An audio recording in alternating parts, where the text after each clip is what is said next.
Vamos a pasar ahora al área de institucionalidad. Nuestros expertos son el doctor Fidel Chávez Mena y Javier Castro, que tienen también 24 minutos para el planteamiento y las respuestas en esta área. Buenos días. Buenos días, doctor. Me da mucho gusto saludarlo esta mañana. Usted mencionó algo que me pareció muy interesante y era la creación de la Guardia Civil. Sí. Y explicó que iba a ser para cuidar las fronteras y para el área rural, ¿verdad? Entendí.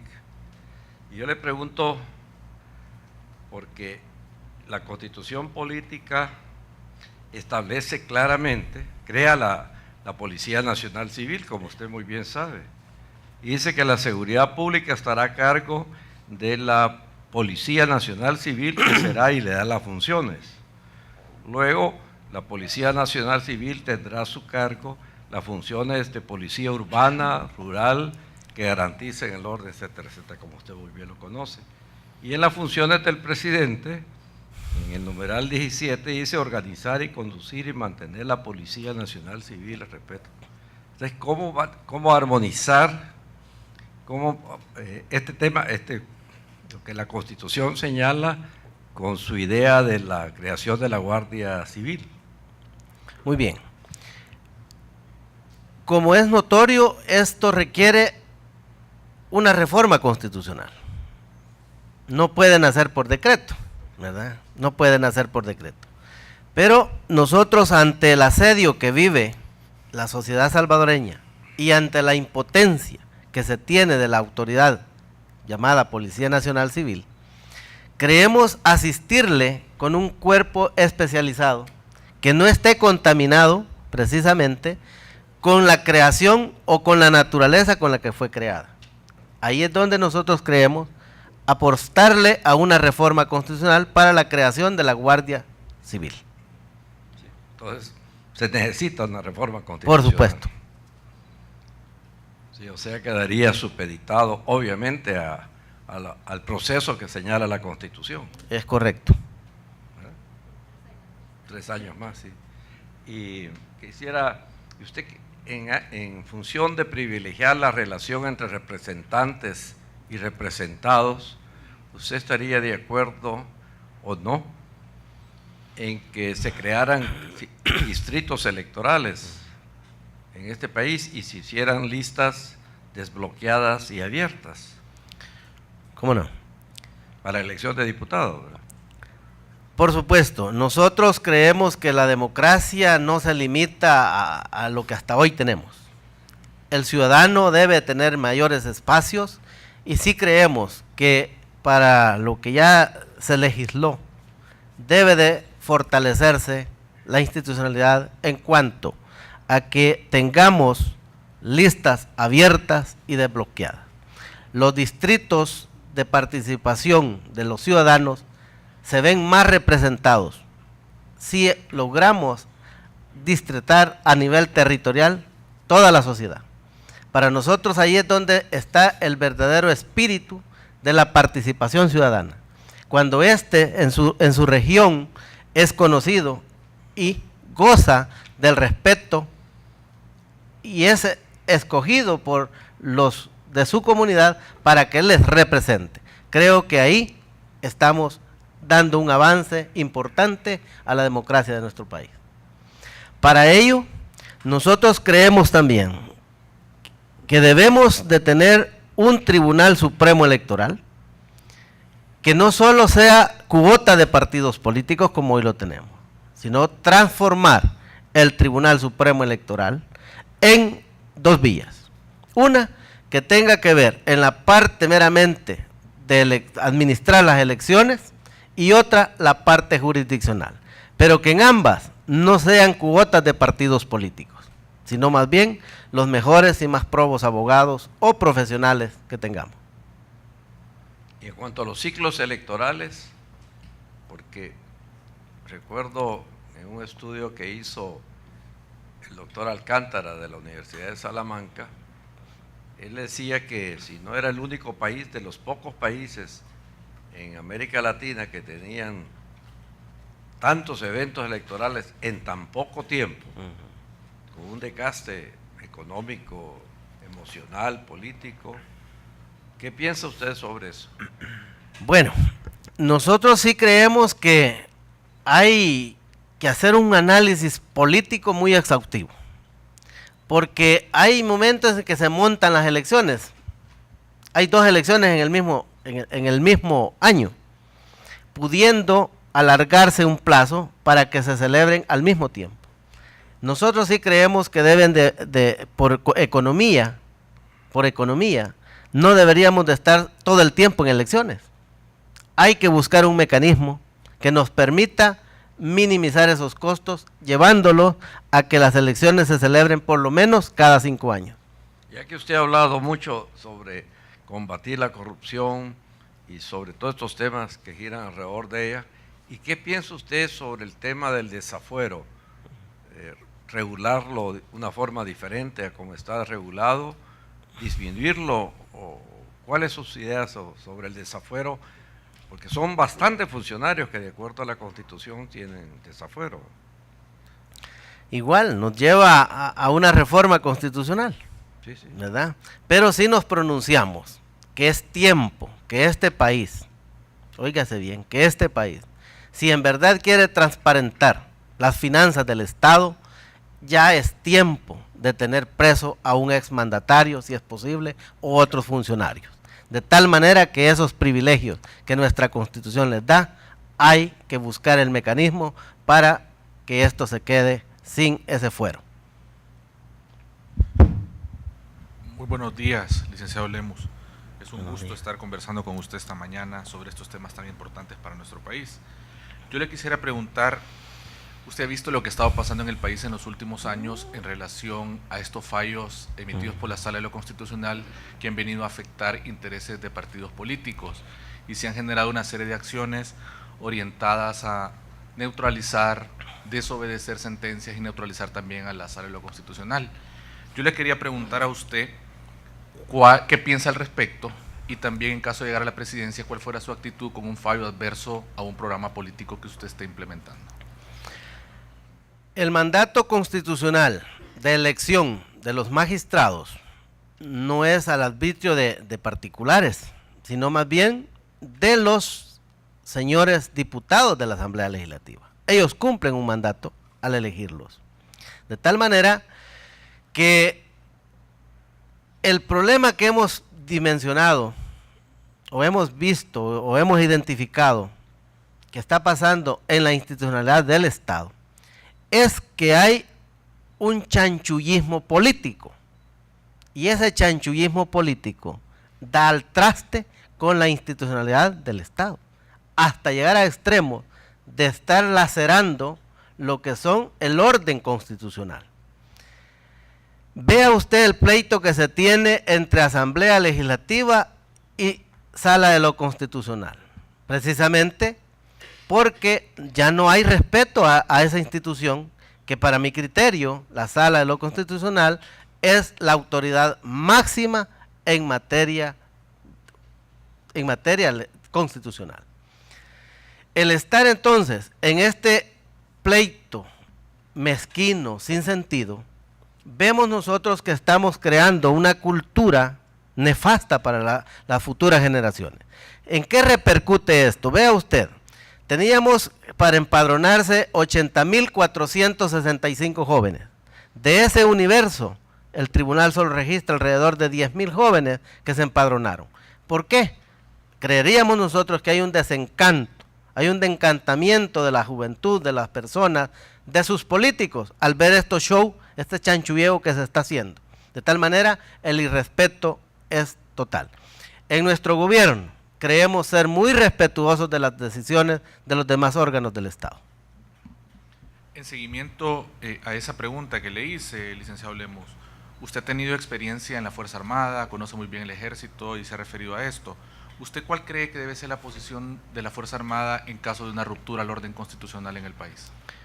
Bueno, como la nueva doctrina de la Fuerza Armada nos lleva a obedecer el poder civil, en este caso es el presidente que es un civil y él es el comandante general de la Fuerza Armada. Nosotros creemos mantenernos en esa disciplina. Si se rompe el orden constitucional, bueno, el artículo 87 de nuestra Constitución le da un mandato al pueblo de cómo hacer al romperse ese orden constitucional. Y la Fuerza Armada debe respaldar al pueblo. Usted ha hablado, licenciado Lemus, sobre el tema del combate a la corrupción, que sería una apuesta que usted implementaría. En el tema de corrupción y rendición de cuentas intervienen una serie de entidades del Estado: Corte de Cuentas de la República, Tribunal de Ética Gubernamental, Instituto de Acceso a la Información Pública, Sección de Probidad, Fiscalía, órgano judicial. ¿Qué medidas concretas usted implementaría para combatir la corrupción y mejorar la rendición de cuentas en el Estado? Vea, el artículo 87 de la Constitución le permite al pueblo poder hacer una protesta al más alto nivel, porque su orden constitucional se rompe. El problema es que no ha habido todavía acá ese liderazgo para mover a la sociedad salvadoreña a que se pronuncie. Y hemos estado al margen o al acecho de que la Corte de Cuentas, que es la Contralora de la Hacienda Pública, prácticamente ha sido una piñata repartida en partidos políticos. Eso no es lo más saludable, porque sus mismos funcionarios prácticamente encubren actos de corrupción. ¿Cómo es posible que vía express se le entregue a un funcionario tan rápido su finiquito? Yo creo que no estuvieron a la base a investigar todo un proceso. Entonces, la Contraloría del Estado debe de también despolitizarse y debe de escogerse a los mejores y más probos profesionales para que lleguen a ocupar esos cargos. Este año se aprobó una ley de partidos políticos. Se ha dicho de que se perdió la oportunidad de tener una ley que tuviera controles efectivos para tomar adecuadas medidas de transparencia y control de ingresos y gastos. ¿Cuál es su posición con relación al tema del financiamiento de la política? Porque ya se sabe los riesgos que corren los países también cuando no hay una adecuada regulación al respecto. Esta ley prácticamente es una ley más, pero no tiene controles. Al no tener controles, precisamente es porque el ente de donde emana es un ente meramente político, que es la Asamblea Legislativa. Y conocemos que muchos de estos diputados han llegado a ocupar su cargo con algún grado de financiamiento proveniente del narcotráfico. Al estar entonces salpicado su llegada a ese órgano, obviamente la ley no lleva a esos sistemas de control. Nosotros nos pronunciamos porque debe de transparentarse de dónde se reciben los fondos, de 1 centavo para arriba. De esa manera estaremos ayudando a transparentar de dónde provienen los ingresos que muchos partidos políticos hoy por hoy están haciendo uso de dineros mal habidos. Aún tenemos 11 minutos. Hoy nos ha abundado más el tiempo. Sí, es verdad, nos ha dado oportunidad de poder interactuar más. ¿Cómo no? Mire, yo creo que actualmente hay llamémosle una demanda instalada de cambio en el país, de cambio en lo social, en lo económico, en materia de seguridad. Pero hay también una demanda de un cambio en el comportamiento de los funcionarios y especialmente de los políticos. ¿Qué piensa usted sobre en caso de que usted llegara al gobierno, cómo modificarían el comportamiento justamente de los políticos y qué estímulo daría para revalorizar la política? Fraternidad Patriota Salvadoreña, desde que hace su esfuerzo de surgir a la sociedad salvadoreña, en el 2003, cimentó algo interesante, aunque no ha tenido eco en la gran sociedad salvadoreña. Y dijimos, hagamos un análisis en donde no se finque la tendencia izquierda y derecha. Y por eso se llama fraternidad. Es la unión entre hermanos o los que se traten como tal. Ahí cabe izquierda y cabe derecha. El segundo nombre es patriota. Hombres y mujeres que luchan por el progreso de un país en pro del bien común. Cabe izquierda y cabe derecha. De tal manera que cimentamos nosotros una filosofía del patriotismo. ¿Esa a qué nos lleva? Nos lleva precisamente a que ya no sigamos sectorizando a la sociedad salvadoreña. Que yo soy de izquierda, pues mi enemigo es el de la derecha.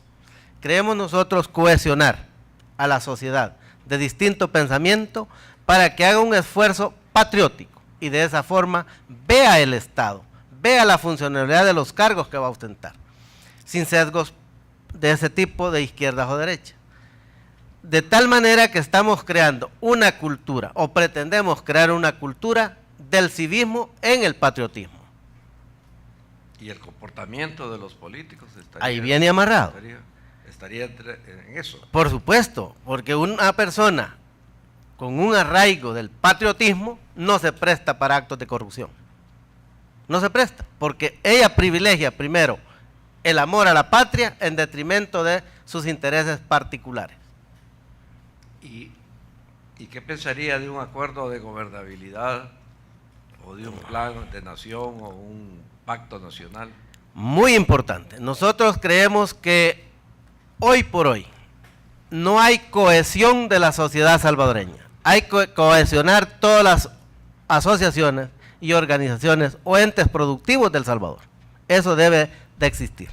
Debe de haber un plan estratégico de cohesión social que nos aglutine a todos y viendo el país como un todo.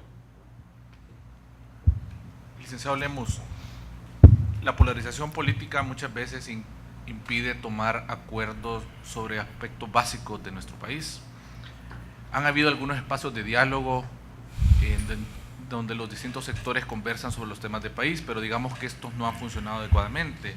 Un ejemplo de ello y a donde se tenía mucha esperanza era con el Consejo Económico y Social. ¿Qué haría usted para promover estos espacios de diálogo o mejorar los que ya están actualmente funcionando? Sí, nosotros creemos no gastar nuestras energías para pelearnos con la empresa privada. Creemos que hay que crear las condiciones coherentes de entendimiento a todos los niveles. Cuando hablamos de la cohesión social, un plan de cohesión social, precisamente es eso, en donde convoquemos a todos los entes vivos, productivos del Salvador, y que lleguemos a los mejores entendimientos. De esa forma, lo haríamos sin sesgos políticos. Usted conoce que ahora hay en la parte rural lo que se llaman ADESCOS, con su personería jurídica, pero casi nadie las toma en cuenta. Solamente es el alcalde el que incide en ellas, pero son entes de pensamiento que conocen el sentimiento de sus necesidades. Esas casi nunca se conocen, hasta cuando van esporádicamente a buscar información es que ellos tienen la mínima oportunidad de dar a conocer sus necesidades. Entonces, en una propuesta nuestra de cohesión, ellos estarían representados a tal manera que conoceríamos desde sus necesidades en la parte más baja, llamemos, del nivel de la sociedad, para ser analizadas con los entes de mayor incidencia, como es la empresa privada, que juega un papel importante en la dinámica de la producción de la economía de este país. Usted acaba de mencionar el tema de las ADESCOS. Estas, por ejemplo, desarrollan un papel importante en las municipalidades. ¿Cuál es su opinión con respecto a los procesos de descentralización municipal? Importantísimo. Nosotros no podríamos estar concentrando poder porque eso es lo que hace la burocracia precisamente. Si ya tenemos entidades con personalidad jurídica, hay que descentralizar el Estado. Hay funciones que hay que aplicarlas directamente a quienes en verdad las necesitan. Les ponía el ejemplo de las aves. Yo vendo a $4.50 el ave de X semana, pero viene costando alrededor de $20. ¿Por qué? Porque hay una burocracia en el trámite hasta llegar al verdadero necesitado. Eso, si la descentralización estuviese, que directamente compraran a cuánto le sale el ave, a 450. Entonces sí es necesario la descentralización de algunas funciones, no todas, ¿verdad? Pero algunas funciones hay que descentralizarlas. Hay 4 minutos. Conmigo avanza el tiempo, ¿se da cuenta? Eso me doy cuenta. Y ha permitido, en realidad, una actividad más interactiva. Sí. Dígame, en materia de política exterior, ¿cuáles son sus principales lineamientos? Muy bien. Es un tema que, por cierto, en estos diálogos no hemos hablado de política exterior. Sí. Nosotros estamos claros que nuestros hermanos en el exterior, para meterlos ya en política exterior, vean, no podemos dejarlos de lado, están produciendo alrededor de 3.9 punto de millones de dólares, que son las inversiones que ellos mandan a El Salvador. Prácticamente casi es otro presupuesto de la nación, lo que viene de nuestros hermanos en el exterior. Por tanto, nosotros creemos necesario crear una política aplicable. ¿Cómo? Creando una institución que le hemos llamado Mega Store El Salvador, en donde nuestros conciudadanos puedan invertir para la creación de este Mega Store en El Salvador. De esa forma, estamos motivando a que su inversión también esté representada en El Salvador. Ahora, ¿cómo incidir en la política en el exterior? Debemos nosotros de ser consecuentes, que como país, de manera individual, muy poco podríamos lograr. Creemos nosotros que desde los pensadores del siglo pasado vienen buscando esfuerzos de la integración. No podemos entonces estar divorciados de esa integración, ya sea regional o con otros hemisferios del mundo. Y ya que habla de la integración, ¿pero qué otros elementos usted tiene en su política exterior? Perdón, antes. Usted únicamente habló de los hermanos en el exterior. Sí. ¿Pero qué otros elementos adicionales tendría su política exterior? Nosotros vemos vital que un gobierno debe abrir espacios con aquellos que no los hay. Debe de abrir espacios, debe buscar mecanismos de entendimiento para que de alguna manera se encuentre también cooperación de estos países. ¿Y de la integración económica centroamericana? Nosotros estamos muy a favor de que esto se fortalezca. Han habido ya intereses de que hasta el Parlamento centroamericano no funcione. Creemos nosotros que eso no es lo más saludable. Lo que hay que hacer es buscar mecanismos para que sean más efectivos. Nos resta 1 minuto nada más. Usted mencionó que iba a apostarle al tema de mejorar la seguridad jurídica, la tramitología, la burocracia, etcétera. Estos sabemos que son obstáculos para el clima de inversión. ¿Qué medidas concretas usted implementaría para tener un mejor clima de inversión en El Salvador? La seguridad jurídica. No podemos nosotros pensar que un inversionista extranjero o un empresario nuestro quiere invertir con toda esta zozobra en la seguridad jurídica que tenemos. Hay que crear condiciones de certeza jurídica. Muy bien, muchas gracias, licenciado Lemus, candidato del Partido Fraternidad Patriota Salvadoreño. Gracias también a los expertos que nos han acompañado en esta jornada durante los 5 foros con los candidatos presidenciales.